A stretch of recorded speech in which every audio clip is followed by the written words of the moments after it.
সর্বপ্রথম ধন্যবাদ জানাই আমাদের মাননীয় মেয়র প্রশাসক সাহেবকে। উনি একটি এমন সুন্দর উদ্যোগ নেওয়ার জন্য, যেহেতু ছোট ছোট বাচ্চারা এসএসসি ভোকেশনালের কেন্দ্র পড়ছে, এখানে ছোট ছোট বাচ্চারা পরীক্ষা দিবে, তাদের মশায় কামড়াতে পারে বা এই যে নোংরা থাকলে ময়লায় মানুষের ঠান্ডা লাগতে পারে, এই থেকে উনি পরিত্রাণ পাওয়ার জন্য অগ্রিম ব্যবস্থা হিসেবে পরিষ্কার করায় এবং মশার ওষুধ দেয়। ২ নং ওয়ার্ডবাসীর পক্ষ থেকে অ্যাডভোকেট শাখাওয়াত হোসেন খান সাহেবকে ধন্যবাদ জানাই। ধন্যবাদ।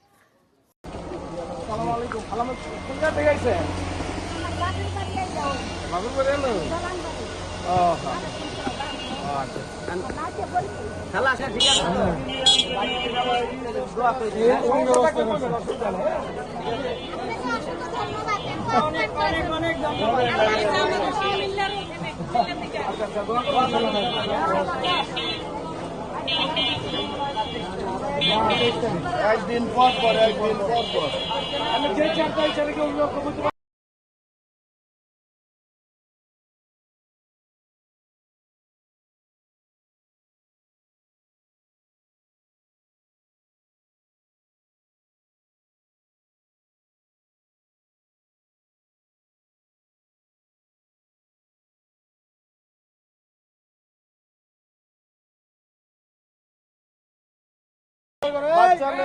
পরীক্ষা